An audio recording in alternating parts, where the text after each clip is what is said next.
Prizm. So let's talk about the football card market as a whole. We sit here in early June 2022. Andy, you're in this all the time. So give us your overview on where we sort of stand and your key points of what you've been finding when you look at the NFL football card market right now.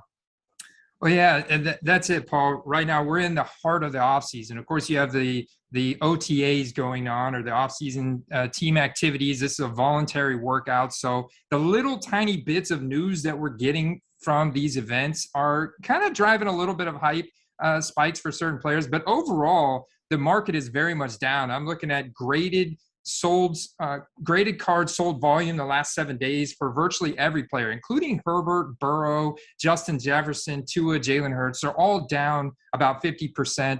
Auction volumes are down. I think that's a culmination of several things. You got, NBA finals and MLB heating up.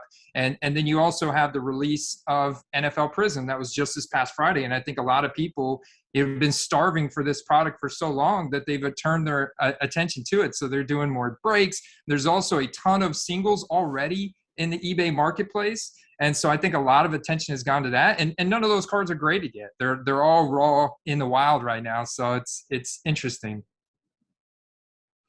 So what do you do when a new product comes out like this, whether or not the market is up or down? And there seems to be, whenever a new product comes out, there's a huge spike in that one particular product, and then everything seems to fall off for the next, there might be like a month where it's just like super hot, but then everything falls off after that, and everyone's sort of buying the newest release. And I just did an episode of the Basketball Card Strategy Show right here on the Sports Card Strategy feed, talking about what to do, how to kind of discipline yourself and where to go when a new product release comes out. So what do you do as a football card investor when something like this happens? The market's down and a new release comes out. What's your strategy? Is there anything you're buying right now in this particular situation?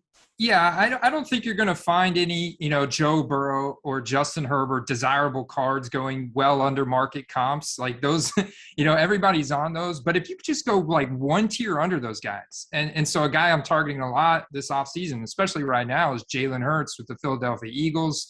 They added A.J. Brown to their team, a generational talent to their team through the trade in the draft. They also bolstered the defense. And so it's like wheels up for Jalen Hurts this year in Philadelphia. And we saw a pretty big hype spike for him coming off of the draft, and that's cooled off. And especially now with this new product and everybody's, investing in 2021 Prizm, I'm going back and looking at guys like Jalen Hurts and finding Prizm Silvers ending in auction for around $20. And I mean, I'm not expecting them to get up to Joe Burrow levels and Justin Herbert levels of $500 to $600 raw, but I do see those cards getting to $100, $150 here as the season kicks off. The training camp, the actual training camp starts. Yeah, right. That's a nice flip, man. If you can find a bunch of those cards, potentially even some rookie ticket autos at like 150, for example, when you have Burrow and Herbert's going for $3,000. It just leaves you with a ton of room for upside. Big market team, new weapons, a ton of hype for him. He's already getting some hype with some clips that have leaked with his new throwing motion and improved throwing motion. That's been the big question mark about him.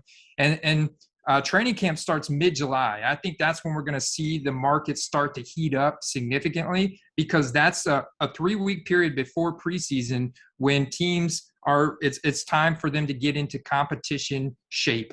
And so that's when we start seeing the most amount of beat reporters at these events, leaking footage, talking about this person being the starter, talking about this person stepping up and connecting big time with their quarterback. And so that's when we start seeing volume start to go up. And we start to see the football card market become very sensitive to what's going on at those events. And then preseason, it can get quite electric in preseason. Then the beginning of the season is a big crescendo.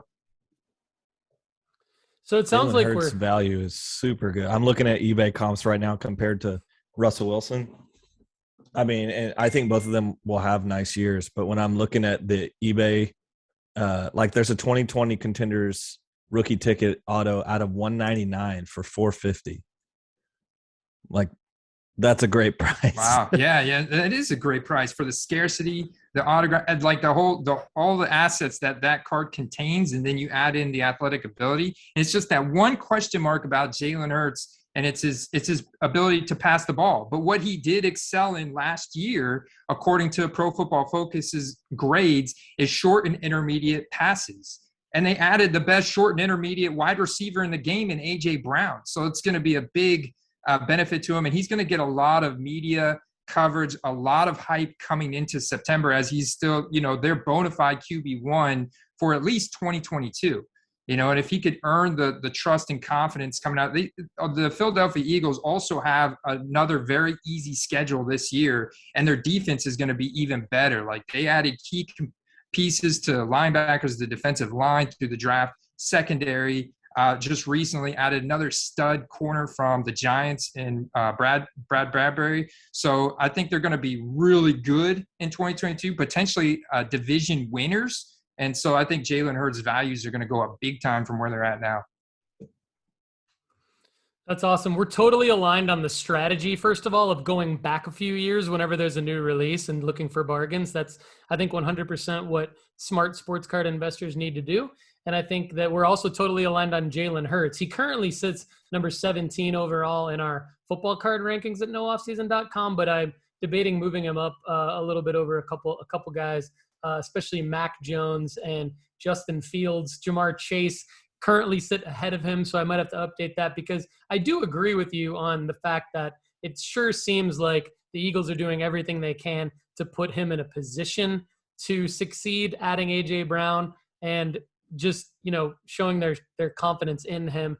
And to that point, what other teams have made moves that have positively impacted, or do you anticipate positive impact occurring for particular players from a football card perspective this season? Yeah, absolutely. I think the biggest, the first and foremost one was Russell Wilson signing with the Denver Broncos. That was huge. That was absolutely huge for Jerry Jeudy, Cortland Sutton, even KJ Hamler. They traded Noah Fant as part of the trade and Drew Lock to Seattle, but that left Albert Uekbunam in Denver as the tight end one, who's got an incredible athletic profile, very fast for a tight end. Actually, a big portion of his routes that he ran last year as the tight end two, he was targeted on. So it'll be very interesting to see how the target share kind of divvies out there in Denver. But we've seen clear price increases in Jerry Jeudy, Cortland Sutton, even Tim Patrick. Tim Patrick was undrafted, so he's got very few rookie cards. They actually, it's interesting. Panini goes back. So Tim Patrick's a guy, is a red zone threat. He plays on the outside, but he's got some really good athletic ability, winning contested catch scenarios. Panini actually went back and printed him in 2020 product, even though he went undrafted out of 2017. So, and he had literally no rookie cards, but some Sage products. So they actually went and printed him in 2020 select for whatever reason. And it's interesting how they do things like that. But so yeah, Denver Broncos players, obviously that's big time. Cleveland Brown players, even though we still don't have a timeline on when Deshaun Watson's coming back. Another big increase this offseason has been Matt Ryan to the Indianapolis Colts. Carson Wentz goes to the Washington Commanders. We love this situation for Michael Pittman Jr. on the Indianapolis Colts, who's you can look around the entire league and find more of an alpha, almost out there on 100% of the snaps at a high target share rate than Michael Pittman Jr. on the Colts, and he's getting a clear quarterback upgrade. Matt Ryan is a future Hall of Famer. Yeah, he's 37 years old, but I still think he's got a couple more years on his arm. He's like a little bit of a younger version of Phillip Rivers, and we saw what Phillip Rivers was able to do with the Colts. It was pretty impressive. He took them to the playoffs, and I think that's ultimately what they're looking for. They're going to lean on Jonathan Taylor, who was the number one running back in the game last year, and they've got an above-average offensive line. But now you get Matt Ryan back there, who's got a better arm than Phillip Rivers had, and a little bit more consistent. And it's wheels up for Michael Pittman Jr. this year in Indianapolis as a wide receiver one. So we've seen his stock go up as a result. So I really like that play there. And then, of course, we've had a lot of wide receiver changes. We've had 17 wide receivers in the NFL change teams this offseason, Paul. So, guys like Devontae Adams from the Packers to the Raiders. I mean, this is big for Derek Carr. We saw clear price increases in Derek Carr's rookie cards. There's going to be hype for Derek Carr heading into the season as well. You know, it's a absolute arms race in the AFC West. So it's going to be the most fun division to watch. These guys play each other twice a year. It's going to be the most fun division to watch all season long. But Derek Carr has got absolutely arguably the best weapons you could ask for in Devontae Adams and Hunter Renfrow, and then Darren Waller. So I mean, it's fun, man.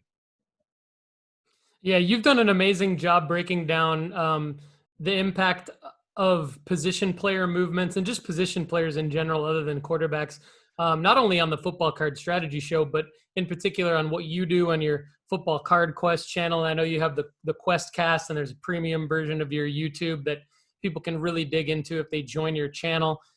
So that's phenomenal. And I like the Michael Pittman call. I like the Matt Ryan call. I think there's a lot of opportunities there. On Devontae Adams and Derek Carr in particular, and let's break down actually like two of the higher profile names. So like Tyreek Hill moved, and Devontae Adams moved. They're probably the two biggest ones, right? So what do you think the impact is on, let's say, Tua and Tyreek Hill from a card perspective versus, say, Derek Carr and Devontae Adams? Like, I guess I could frame the question like, if you had to pick a duo between the two of them, who would you invest in? Or you can just give me your take on all of them. Yeah, I'm absolutely going to go with Derek Carr and Devontae Adams. They just have a more proven track record. They also have the college pedigree together at Fresno State, where Devontae Adams had roughly 1,500 receiving yards both years he played with Derek Carr as his quarterback at Fresno State. So you absolutely love to see that. And then you add in the other weapons that Carr has and all the experience he now has. Plus, they bring in Josh McDaniels, the offensive coordinator from the New England Patriots, as the new head coach of the Raiders. So absolutely love all that stuff. In Miami, yes, they bring in Tyreek Hill. They bring in Mike McDaniels, who was the former coordinator from the San Francisco 49ers. So he's going to bring in a lot of that Kyle Shanahan run-heavy, set-up, play-action mentality from San Francisco over to Miami. And if you notice, Miami's actually added several running backs this offseason. They've added Sony Michel. They've added Chase Edmonds. I think recently one of the guys is slipping my mind right now, but they've added literally like 4 running backs this offseason to their depth chart. Probably going to cut one of them. But, what they're looking to do more in Miami is a lot of movement at the line of scrimmage, give Tua a lot of help in helping him like make decisions, also a lot of trick plays. You're probably going to see some handoffs to Tyreek Hill. I still think it's going to be very interesting to see how Tyreek Hill and Tua connect in the receiving game, because Tua has such a strong connection with Jalen Waddle, a second-year player. And Jalen Waddle and Tua went to college together, and they were fairly prolific at Alabama. So they have this connection. Obviously, we saw Jalen Waddle break out last year with Tua, and it's going to be very interesting to see how that target share breaks up. Obviously, Tyreek's going to be schemed in a ton. He's going to be the first read a lot because of how much they paid for him and how explosive he is. But Jalen Waddle's right behind him. Plus, he's got all that chemistry with Tua. And I'm just not sure that Tua has got the athletic ability or the arm ability to make some of the downfield throws that may be presented to him. That's kind of my concern with Tua. And you have Mike McDaniels, who wants to establish the run and more of this run-heavy offense, versus Derek Carr and Devontae Adams, who are clearly going to be passing the ball a lot, especially in the AFC West. Josh McDaniels, the whole 9 yards. So I think Tua is going to be on a much tighter leash. There's still a lot of hype for Tua because of his high school pedigree, because of his college pedigree, draft pedigree, the whole 9 yards. There's a lot of really deep-seated Tua fans out there. But this is the year for Tua to either prove it or lose it, because I could see a situation where Tua is benched by like week 6. I could also see a situation where Tua is being big time hyped up by week 6 as well, if he can actually make some of this stuff come to fruition to execute. It sounds like Tua's prices just haven't dropped enough to invest in him yet, where he's a flyer, but he still has so much hype that you can't go there yet. Is that where you stand with him? I see him trading around the same as Jalen Hurts, sometimes more. Like I see reaches for Tua's cards more often than Jalen Hurts. And so, yeah, I think that for me, I would rather invest in Jalen Hurts. There's also, still, I think some injury concern. Tua is just more fragile. He's just a smaller player. He's more fragile. He's got the hip injury from college that still kind of hangs over him, kind of haunts him, because that was a very similar injury to the one that ended Bo Jackson's career back in the 90s. However, modern sports medicine, they were able to fix him up, and now he's 3 years removed from that. So I still think that kind of hangs over him, and he got banged up a couple weeks last year as well. And I still think that, when faced with serious pressure-packed situations, I'm not sure that Tua is going to be able to execute to the level that certainly not the level that a Derek Carr is going to execute at. So I'm way more bullish on Derek Carr from that aspect. I think you're also going to see a lot more primetime shootout scenarios from Derek Carr and Devontae this year. So I'm staying away from Tua for the time being. Love it. All right. Well, let's talk about, I'm going to run you through a gauntlet. Actually, it's not a gauntlet. It's just one round of a gauntlet. And it's not only because we love you, but it's because we respect you that we lead this gauntlet with the guy that we know that you are very high on from your last appearance on the Sports Card Strategy Show. And I just wonder if Kendall knows who it is. Kendall, can you lead us into this one? Is it Mike Gesicki? You go guess. It is none other than Mike Gesicki. Yeah. And if I had a producer for this show, I would have that producer bring up a clip of how enthused Andy was when he was talking about Mike Gesicki. Boy. But if you had to buy Mike Gesicki Contenders rookie ticket autos, and I did this on the fly, everybody. I was not prepared for this. Otherwise, I would have prepared Andy for it. Or the man that you just mentioned less than 10 minutes ago, who I had never heard of, Albert. He also mentioned him in the last podcast. He did. I did not know that, Kendall. All right. Wait. I just remember it being a name that I was like, there's no way I know how to spell that. Akwigbunam. Yeah, Albert Uegbunam. Or just Albert O for short. No, I like to say it again. I like to get this correct. Albert Uegbunam.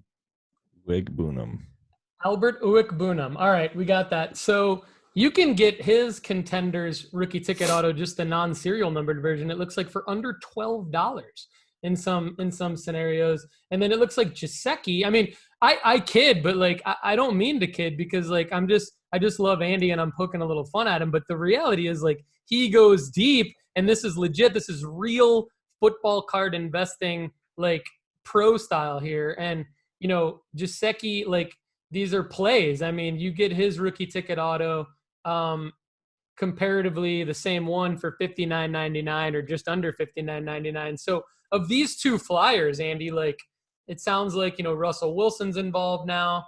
And Gesicki, still has Tua and all these other weapons, Tyreek Hill and all that, even though, fantasy football comes into play, I think, when you go this deep into football card investing. So talk us through, like, if you had to pick between these two tight ends and why, who do you pick? And like, actually, what's the play?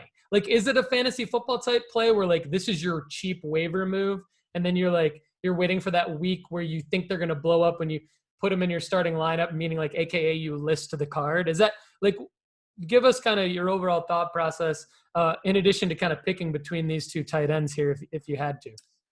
Yeah, so as of right now, I think that Albert O is going to have the higher upside compared to where you can buy into him at, because Russell Wilson is without a doubt a much better quarterback than Tua.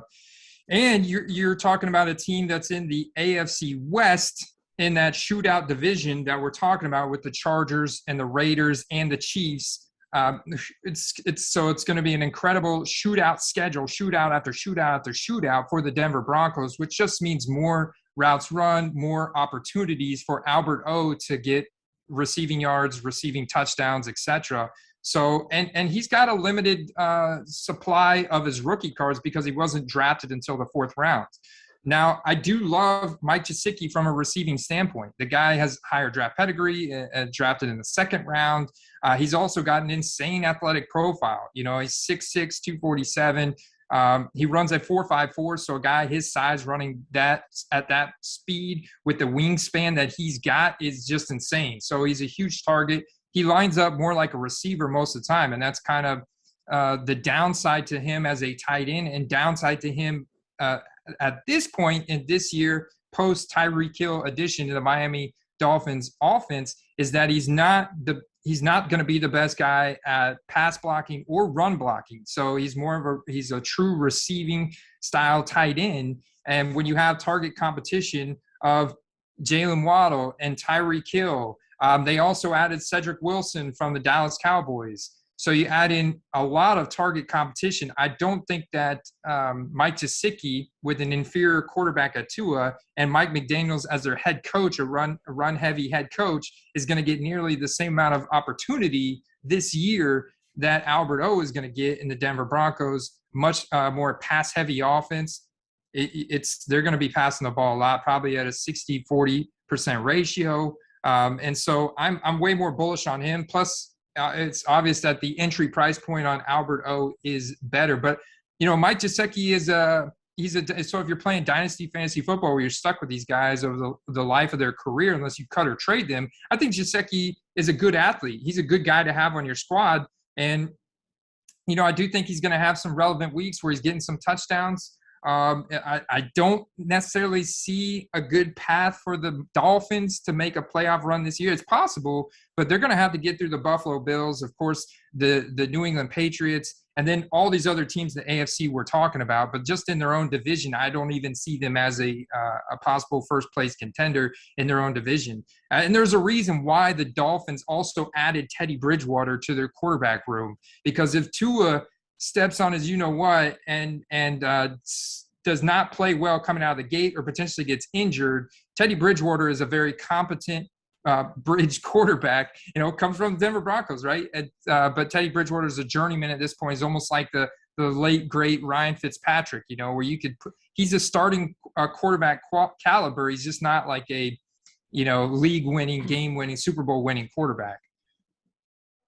Yeah, absolutely. I love that Can you I throw look in at the a schedule. third player into the gauntlet? Please. Yeah, absolutely. David Njoku. So Albert just O, signed a massive deal. Okay. And he did. Albert O against David Njoku. Yeah, okay, Albert O against David Njoku, around $35, most recent. So a little bit under Gesicki's value in terms of price point. But some of those question marks that you presented with quarterback and schedule and all that kind of stuff, a little different in Njoku's case. Yes, absolutely. Love David Njoku as well. Another incredible athlete. And David Njoku was drafted in the first round from 2017. Also love 2017 product, same draft class as Patrick Mahomes and Deshaun Watson, coincidentally enough. So I think the biggest question mark for Njoku is, when are we going to get Deshaun Watson? Like, if Deshaun Watson is suspended for 2022, which is what all the reports still indicate, that he's going to be suspended for a whole nother season, man, it's hard to get. But however, what if Baker Mayfield, what if he's technically still on the roster right now? Baker Mayfield's still on the Browns roster. So what if Baker Mayfield actually plays for the Browns in 2022, because Deshaun Watson is confirmed misses the entire season, which would be then the worst deal that the Browns have ever made in history, because not only have they paid Deshaun Watson historic guaranteed money of hundreds of millions of dollars, they would be on the hook to pay him all this money in 2022 and him not to play. It's hard for me to think that he's going to be suspended for a full year, knowing how much money they paid him, you know, but it's a possibility. And Baker Mayfield's still there. What if Baker Mayfield plays? I think Njoku is a very interesting option, but only 500 receiving yards last year. I mean, he's such a good tight end, though. And Austin Hooper was there last year. Austin Hooper was there. So now David Njoku is clear tight end one with less target competition. I do like that. He's got more experience with Baker Mayfield than Amari Cooper, who just jumped in the fold. You lost Jarvis Landry, so you still got Donovan Peoples-Jones, Anthony Schwartz. You drafted David Bell, who I'm really interested about as a prospect. I think it all comes down to who's the quarterback, but David Njoku, same price as Albert O. I still got to go Albert O because of the quarterback situation, the certainty that we have at quarterback in Denver. Cool. But it was a more competitive. And Kevin Stefanski is notoriously a run-heavy coach. Right. So they still have one of the best offensive lines. You still got one of the best downfield runners in the game in Nick Chubb. Still got Kareem Hunt. Still got Dearness Johnson behind him. So I still think that, Albert O is going to get a lot more opportunity this season than him. But it is a little bit closer there because I am a big fan of David Njoku. Yeah, I kind of like how Cleveland Kendall was able to bring. I'm a Browns fan, that's why I brought it up. But I liked how he almost was out the door when they brought in Hooper, and he kind of fought his way back into that tight end one role. I think that's pretty cool. Yeah, that's very true. He had some big games. Like, he's got serious yards after catch ability.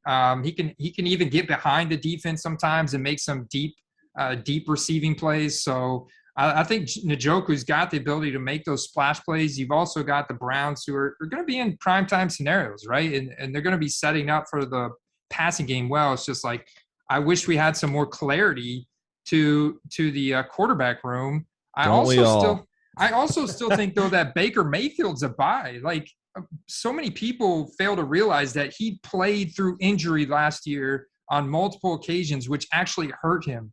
That's what hurt his stock so much. Like, if he hadn't played through the shoulder injury and then the rib injury and the injuries were just piling on, we may not be looking at him in the same light. Like, he wouldn't have had all those interceptions and all those failures to execute if he just didn't play. But he's such a competitor that he forced through it to try and help get his team. Like, people forget that they just had Kansas City on the ropes in the playoffs the year before after destroying the Pittsburgh Steelers in the wild card round, right? In the divisional round, they had Kansas City on the ropes. And then last year, the season opener, the Browns against the Kansas City Chiefs, they had him on the ropes again throughout the first half. Baker Mayfield looked incredible.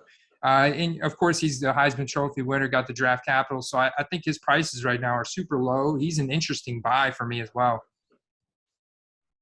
How about a Baker Mayfield 2019 Prizm Color Blast PSA 10 going for less than a third of the price just a couple months ago? Now, this was before a lot of this is probably right after they signed Deshaun Watson, obviously, so nothing's really sold since then. But September 2021, this card sold for $1,878, and then this offseason, $504. I'm not saying that's a common card that you can just go scoop up for $500, but it is interesting when you think about making a bigger Baker Mayfield play on a short printed card, given the circumstances that Andy's talking about.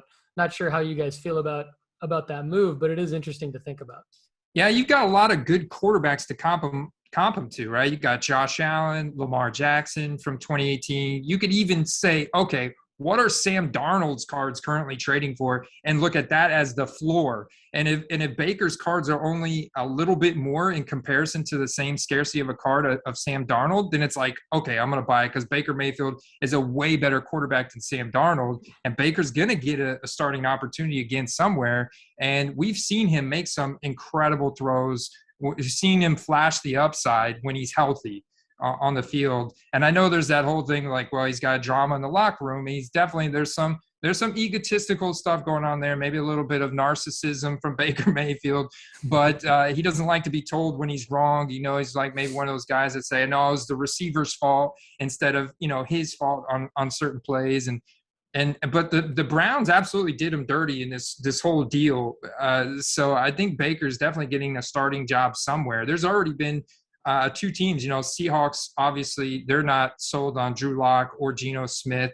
And then the Panthers, obviously, are potentially desperate this year for a starting quarterback. So they're still on the market for Baker Mayfield as well. And I think they're the ones who actually went on the record and said that the Browns release Baker, we would sign him tomorrow. Super interesting.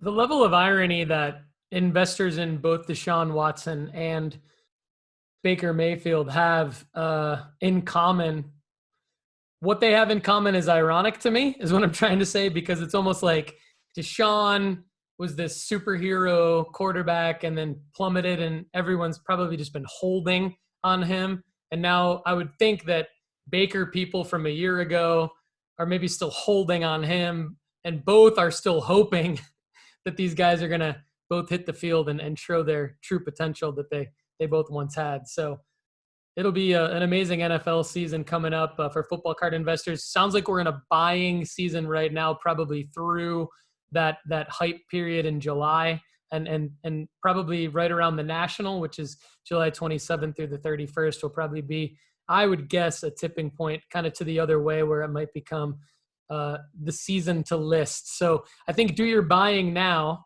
and then you're holding in August, and you're holding and listing during the season. Andy, would you agree or disagree with that? And there's probably caveats, obviously, because things change all the time with injuries, as we know from playing fantasy football. But that's kind of my thought on the seasonality based on what you're saying. Oh, absolutely. Absolutely. I think we are in a great buying window right now. Like there's more players we didn't even talk about, but we are in a great buying window right now, especially not for the youngest guys. Like so much focus on the 2021 Prizm and pretty soon Optic and Select, and 2022 Prizm draft picks, which I know we talked earlier in the show about Bowman U for new prospect, but 2022 Prizm draft picks is going to highlight all the best draft selections from this past draft. And it's going to be a licensed product. It is college uniform, but it's a licensed product. That's coming out soon. So you got a lot of focus on this stuff. It's a little unique this year. But we're seeing still, obviously, right, if you're holding a card of Justin Jefferson, Jonathan Taylor, Joe Burrow, Justin Herbert, any of the best players in the league, and it's a rare card and it's iconic, like, yeah, you can still go ahead and list that now and make good money on that card. But if you wait till August, September, it may not change a whole lot, maybe a little bit more, right? But there's a lot of other players, like if you just go one tier under those guys, the second tier players, and then the third tier players, and those guys are super low right now. You can snipe those guys, like what I like to say, in auctions that end on eBay throughout the week, where you can find, even buy it now is like watch some Baker Mayfield, buy it now. There's a potential that seller is just going to send you an offer trying to sell that card, and you could come out like a bandit, but these are values that are going to go up big time August, September. Like look at Gronk. Gronk still hasn't signed with the Bucks, but the writing's on the wall. He's absolutely going to sign with the Bucks. He's at OTAs with them right now, working out with Tom Brady, laughing it up. I mean, there's no to me, there's no mystery that he's going to sign. Like he's definitely going to run it back with Brady. Like, are you kidding me? But his value still, I'll see him dip. Like right now, like I'm targeting his Chrome, because the Chrome from 2010, like that's a nice card, and that's a card I've seen get up to $50, $60. And right now you can potentially snipe an auction for like under 20. I think that's a, very good buy. Guys like that have a lot of safety. You go look at DeAndre Hopkins, similar situation for him, where he's missing the first 6 weeks due to PEDs, but he'll be right back in an explosive offense. You could potentially secure some of his nice stuff. Or like I saw a rookie ticket auto for him in the other day in auction for like $50. That's an incredible value when you compare him to other really good wide receivers. Jamar Chase from Jamar Chase, he's going like $500 for his rookie ticket auto. It's a huge disparity there. Yeah, for sure. And I almost did pull trigger on some Gronk, some higher end Gronk Topps Chrome rookie autos after I heard you on the Football Card Strategy show talking about Gronk and D-Hop, both great calls. And yeah, I think I'd probably rather put my $50 Tyler Van Dyke investment maybe into a guy like DeAndre Hopkins as a quick flip, just because then I don't have to wait like a whole year. I can wait just maybe like a few months, few weeks to flip a D-Hop. But great stuff, Andy. Before we let you go, I know Kendall had a fantasy football question that he wanted to drop into the Sports Card Strategy show. Kendall, do you still remember what you wanted to ask Andy on the fantasy football side of things? I assume it was just a amazingly selfish move on your part. Amazingly to do that. selfish, actually. Yeah, you're correct. So Why don't you go ahead and be amazingly selfish right here on the Sports Card Strategy Show? So, Andy, you actually almost brought it up earlier, and I didn't even have to ask it, but I'm going to have to ask it now because you didn't refer to actual names. So I'm in a dynasty league that is we drafted once, then we do a first year player draft. We don't drop anyone. Like it's not like you can keep 2 or 3 guys. It's like full roster you can keep. It's dual quarterbacks. And tight ends have a pro rate, basically like their catches are 1.5 instead of 1. Does that all make sense so far? Yeah, full dynasty with a tight end premium. Yeah, and double quarterback. Quarterback. So last year I finished around mid-table. I didn't have the best running back situation, so I just started picking up people. But I'm in a bit of a pickle now because pretty much everyone on my roster signed with the Miami Dolphins. So I literally have Chase Edmonds, Tyreek Hill, Miles Gaskin, let's see, Teddy Bridgewater for my second quarterback. Let's see, Sony Michel. There's some more of them. Hold on. And Mostert. That's right. Raheem Mostert was the other one that signed with the Dolphins. I think I have almost the entire Miami Dolphins running back core, and I've got to move on from obviously some of them. They can't all play. So obviously it's a very deep league as well because I'm rostering some dudes that you would never roster. For instance, I have Kellen Mond on my team. So there's 16 teams in this league. Deep. Yeah, there's 16 teams in this league, and we have I think 30-man rosters. So I mean, you're sniping people that literally sometimes don't even have. Oh, Kendall, sorry, Andy, to cut you off here, but yeah. Kendall, let me ask you. You said 30-man rosters. Tell me this has individual defensive players, because if it doesn't, I mean, you're drafting like the 4th and 5th QBs on some teams. Oh yeah, you're so correct. Is team about defense? That. No. Yes, it is. Yeah, actually, we don't even have defense. Okay. Well, there is no defense. Oh, okay. No wow. I like that even better. But okay, wow, yeah, that's way deeper than my league. Yeah, I'm not sure I like it, to be honest, but I'm in it. Well, there's zero draft every year. You're in the position where it's like, man, you're in rebuild mode. Yeah, instantly. I mean, yeah, because you've got to get obviously, I think the Dolphins are going to cut one of these guys, and they just signed Chase Edmonds. He's getting paid pretty good money. He's going to be their starter. Sony Michel is more of a backup deal. Raheem Mostert's on a little prove-it deal. Miles Gaskin is the guy they drafted from 2019, so his contract is coming up. I could see them trading or releasing him from the team if any of these guys. But I think they're going to keep that depth because it's Mike McDaniel's plan from the 49ers. And you see the kind of running back depth they need on the 49ers because the type of run schemes that they run that cut to the outside and cut up field is a very dangerous run play. It's like a lot of running back injuries result from that. So I think that's why they've got this depth. Like that's their game plan heading into 2022. So I think you get rid of Miles Gaskin, but I think you probably already you need to start looking at I would say trading Tyreek Hill. See if you could trade Tyreek Hill on some hype. Maybe get a couple lower guys a tier down. Like maybe you could pick up like an Allen Robinson and a future 1st or 2nd round pick from next year for Tyreek Hill. Nice. Maybe maybe you can get 2 wide receivers, or maybe you can get Allen Robinson and Tyrion Davis-Price, who's a rookie that was just drafted from San Francisco by San Francisco in the 3rd round. And I think that Tyrion Davis-Price is going to break out in that offense this year ahead of Elijah Mitchell, Trey Sermon, Jeff Wilson, all those guys they have, because they've never spent 3rd round capital. Like they spent 6th round draft capital last year in Elijah Mitchell, and you guys saw what he did in that offense. Well, this year they spent 3rd round capital in Elijah Mitchell, which tells you that they felt like they had a need, and they also wanted to spend up and get a tank from LSU And the guy is still fast. He's built really solid. And I think that Tyrion Davis-Price is a really good asset to have in Dynasty at some point this year, because Elijah Mitchell, even his rookie season, missed like 6 games due to injury, just because of the way that they use those guys in the San Francisco offense. So, I mean, maybe you could get a couple like tier 2 assets, maybe a future pick for Tyreek Hill. I would totally do it. Cool.